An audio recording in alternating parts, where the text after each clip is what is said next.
उस हमारी संस्कृति का आचरण, उसके आदर्श बने हमारे पूर्वजों का मन में गौरव और कृति में विवेकपूर्ण अनुसरण तथा यह सब जिसके कारण संभव हुआ, उस हमारे पवित्र मातृभूमि की भक्ति, यह मिलकर हमारी राष्ट्रीयता है।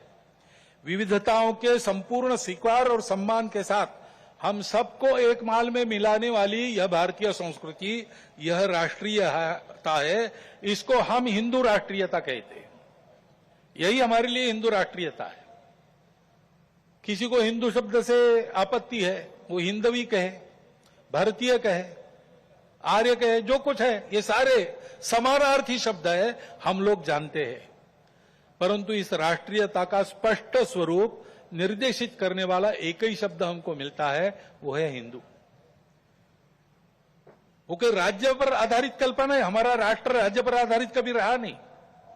हमारे यहां नेशन स्टेट की कल्पना नहीं है। हमारी यह संस्कृति राष्ट्र को बनाती है। राज्य आते जाते रहते हैं, राष्ट्र निरंतर विद्यमान रहा है।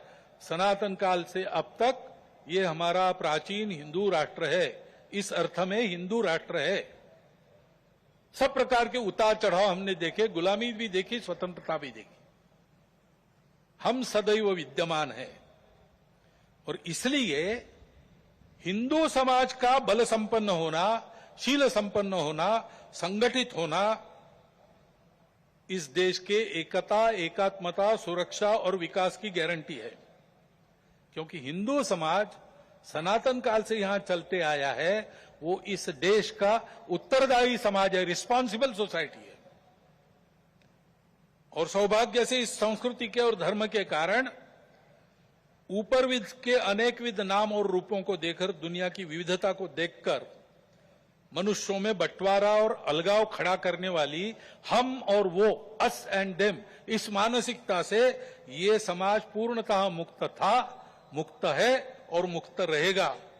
वसुधैव कुटुंबकम की उदार विचारधारा का पुरस्कर्ता और संरक्षक यही समाज रहा है।